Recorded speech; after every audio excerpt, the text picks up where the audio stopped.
Hey guys, Sonic Gamer here, and as of late, I grabbed a bit of a fixation on this animated web series called Pretty Blood. Starting on Newgrounds back in 2017, though I was introduced to it sometime in 2023, the series is kind of like Happy Tree Friends, but much more violent and disturbing.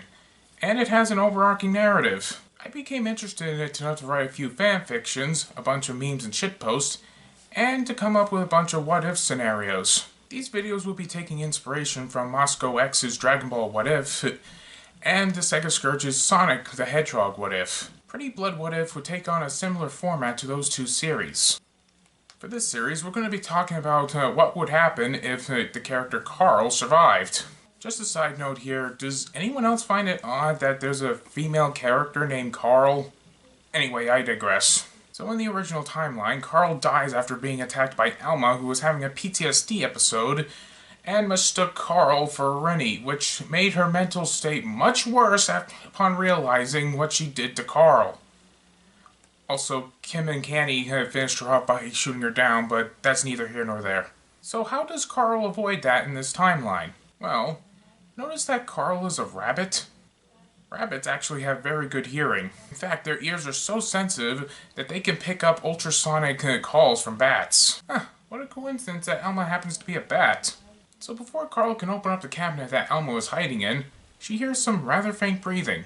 She called out to Alma, asking if that was her in there. Recognizing the voice, Alma took a quick peek to see who it really was, and she was glad to see that Carl was okay. But before they could say anything else, Alma sees another hallucination of Rennie, right behind Carl. She lunged at Rennie to kill her, but she disappeared instantly. Hey, where did she go? Who? Rennie, she was right here! Alma, just calm down. How can I calm down when Rennie is somewhere in this room? She could kill us at any minute! Carl then grabs Alma by the shoulders, telling her to come to her senses. That the Rennie she just saw was just an hallucination conjured up by her PTSD, and that Rennie was currently in a different room. Alma doubts this for a second, but knowing very well that Carl is a doctor, she gives her the benefit of the doubt. Alma then turns her head slightly and catches another glimpse of Rennie. She was a bit frightened at first, but then she took notice that Carl did not react accordingly. That's when Alma realized that she really was hallucinating, so she took a few breaths to calm down, and wouldn't you know it, the hallucination faded away. Thanks, Carl. I really needed that. No problem. Rennie really messed me up, not just physically, but mentally as well. I just want this nightmare to end! And it will. We just gotta work together to get out of this. Do you trust me? Of course I do. You were the only one that showed me actual kindness. Speaking of which, where are Bloon and Copper? Dead, I'm afraid. Rennie killed them and made sure to make them suffer before they died. So, we're the only ones left? I'm afraid so. Alright, back to finding some ammo. You mean you're actually gonna kill Rennie this time? You know, without us? I didn't want to do it at first because it was unlawful. But what choice do we have? Bloon was right. Killing Rennie is our best chance at survival. So even though it goes against my better judgment, we have to kill Rennie. Spoken like a true survivor. The two of them then devised a plan to kill Rennie. Meanwhile, Rennie was wandering around the cabin searching for Carl and Alma with gun in hand. When Rennie got close enough, Carl gave Alma the signal. That's when Alma ran straight towards Rennie. Rennie tried shooting at her, but Alma was able to dodge the bullets, much to Rennie's surprise. Alma then knocks the gun out of Rennie's hand and restrains her so that she doesn't move. Carl then walks up to Rennie, shows her that she has actual ammo now, and points the AK-47 at her. I didn't want it to come to this, but you left me no choice. Oh, please, have mercy. Mercy? How can you beg for mercy? How many other Molinos begged you for mercy before you slaughtered them? How many? Look, what I did was horrible. I can admit that. I promise I'll never do it again, I swear. Don't shit in my bowl and say that it's chocolate ice cream. If we let you go, you'll just continue to make more innocent people suffer for your own sick pleasure. I really mean it though, I swear. I want to believe you, Rennie. I really do. But I can't take that chance. You killed way too many people for me to trust you. So do you have any last words before I pull the trigger? Well, you can't blame a girl for trying. My only regret in life is ever going after Elma. If I'd known how much of a threat she'd be, I would have just left her alone and continued doing what I love. I'm a bad girl, from beginning to end, because why not? Goodbye, old friend. With tears in her eyes, Carl fired at Rennie. Elma then quickly lets go of Rennie and moves to Carl's side so that she doesn't get caught. So many bullets hit Rennie that she was almost unrecognizable. Carl kept firing at Rennie until she was all out of ammo, and with that, Rennie was finally dead. Carl dropped the weapon, fell to her knees, and started sobbing.